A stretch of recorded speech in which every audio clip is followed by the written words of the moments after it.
Hi, this is Krista from Heinz Brothers Garden Center in St. Charles, Illinois, and today we'll be doing some winter planters and hanging some garland on the door behind us for a little holiday decor for the season.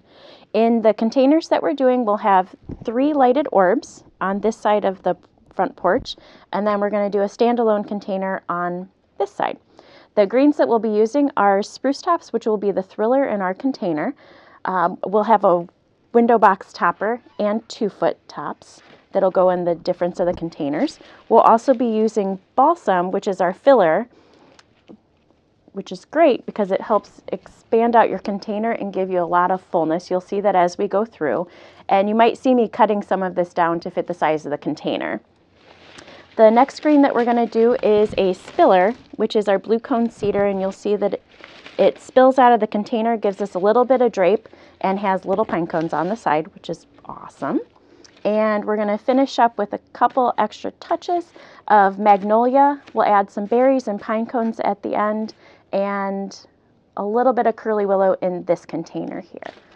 So we'll have our thriller, filler, spiller, some blitzen berries, and the front porch will be done. So look forward to showing you how we're going to put this together.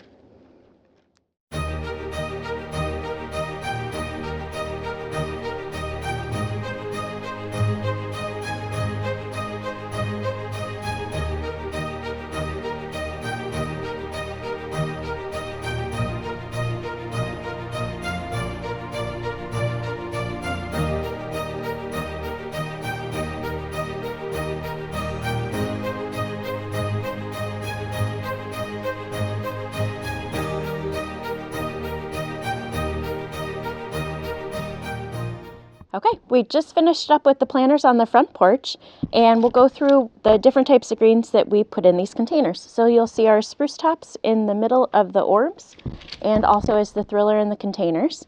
We have our balsam, which is our filler.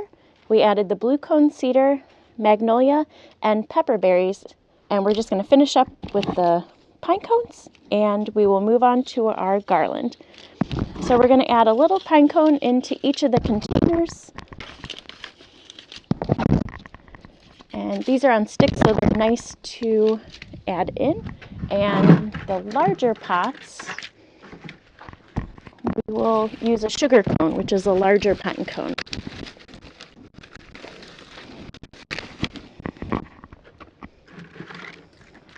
And I always like to angle these in.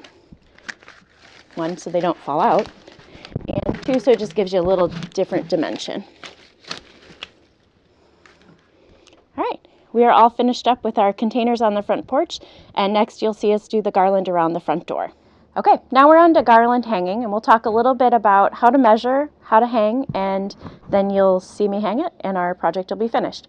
So the door behind me, we have a single door with the side windows on there. So most of our doors will be 8 feet tall, 3 feet wide, and our side windows are about 1 foot.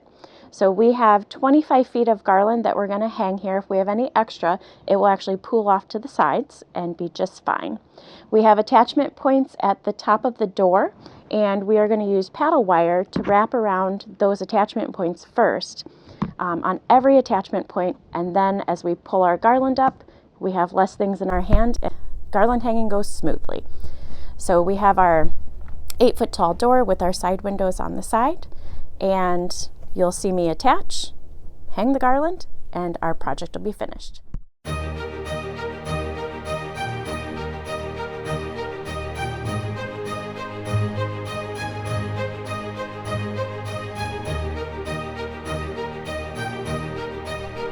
Okay, we are done finishing the garland, and you may have noticed that I did tack down a side. If you have a really windy exposure, it'll help to keep the garland in one place. So on the side of the door, we do have a nail or a screw in there to help hold the garland down. But we have our garland hanging over our door, our front pots on the porch, and our holiday decorating is done at this home. We'll see you next time.